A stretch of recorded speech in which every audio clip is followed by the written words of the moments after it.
The uniqueness of the Prince of Wales Seeing is Believing program is manyfold, I think. It is in part an opportunity where a relatively small group of very senior business people can go out and roll their sleeves up and really understand and dive into social issues and environmental issues in the communities in which we live and work.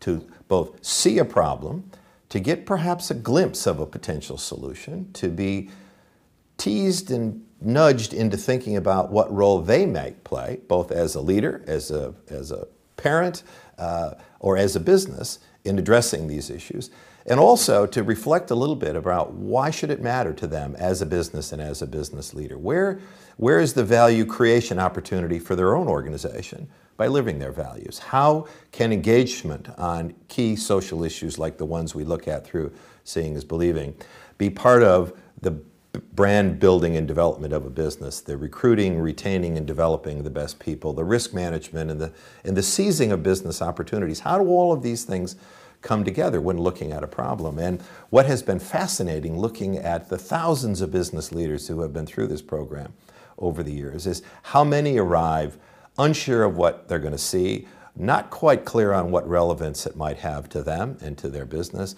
but leaving later that same day full of enthusiasm, feeling quite emotional about what they've seen and what they've experienced, sometimes quite shocked and unsettled by what they've observed, but also with a sense of encouragement that perhaps they have a role to play. And perhaps these problems aren't quite so challenging as they may first appear. And that perhaps by acting collectively, business can, through its extensive people and the talents and skills that they can bring to the party, really make a difference out there.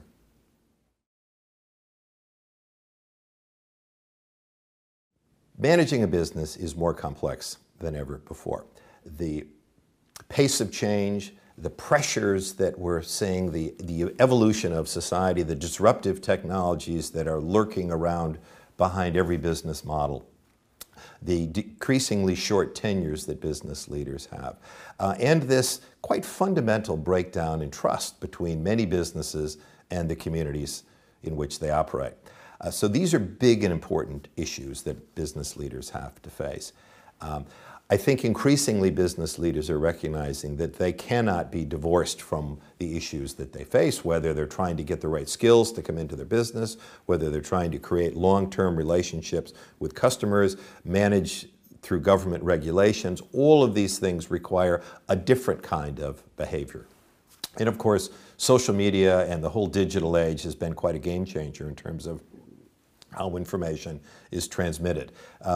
A minor infraction in another distant corner of the world will reflect very negatively upon what you're trying to do as a leader and as a business in your home nation. So companies and business leaders are increasingly aware that social issues have a role to play in how they respond to those social issues, not just in seeing opportunities and managing risk, but also thinking about how they engage their people in different ways. So being aware of what is going on out there and thinking a bit about how that awareness impacts on how you manage your business, how you develop your long-term strategy, how you develop your leaders, how you develop the brand loyalty that we're all trying to achieve.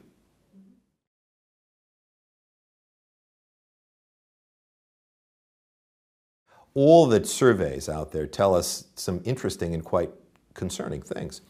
Trust in business is very low, and trust in business leaders is falling even further. So what business leaders have to reflect on is how do they effectively communicate by their behaviors, by their actions, by the cultures they create within their organizations of what they stand for. How do they create a methodology to align their personal values with their business goals?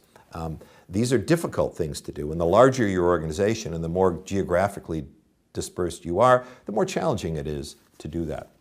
We think things like a Seeing is Believing visit, a business leader says to his or her constituency, I had an interesting morning. I spent the day at a challenged school and reflected a little bit about what we might do as a business to help that school in our neighborhood. This is why I think it's relevant to our business. This is why I think you will enjoy working with me in helping to see what we might be able to do to provide greater opportunity for the youngsters in that particular school. This is why it's relevant to our value creation model, and people embrace that. PR campaigns will only take you so far. Social media will outstrip anything you say about yourself. And so we've also learned that the most powerful advocates for a business are the employees of that business, both positively and negatively. So how do you provide those people opportunities to really feel like they're part of something that is bigger than themselves, that they're proud of the organizations that they're part of, that they aren't simply about driving bonus cultures, but about driving value to their customers, to their employees, and to the communities in which they operate.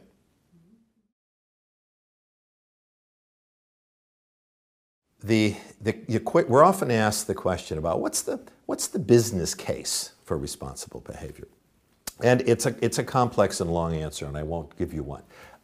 But it starts with the fact that most people want to do the right thing. Most people want to help, but they just quite don't know where to start. The problems can seem too big, too complicated. And so what we talk about with organizations is think about the role that you can play in society, and think about playing that role in a way that reinforces your brand and what you stand for, that encourages and develops the kinds of people that you want in your organization who feel a sense of community and purpose and duty, both to the business they work for, to their families, and to the communities in which they operate. That gives you a window out there to spot these big megatrends that are happening, to begin to think about maybe risk mitigation on one hand, but also seizing opportunity on another. Business models are vaporizing overnight in this fast-paced world that we're living in. And if you ignore what's happening in the communities around you, you do it at your peril. So we think the business case of responsible behavior, first of all, is common sense, but also quite profound. And we have a number of wonderful examples of businesses, large and small, public and private, who are achieving just that.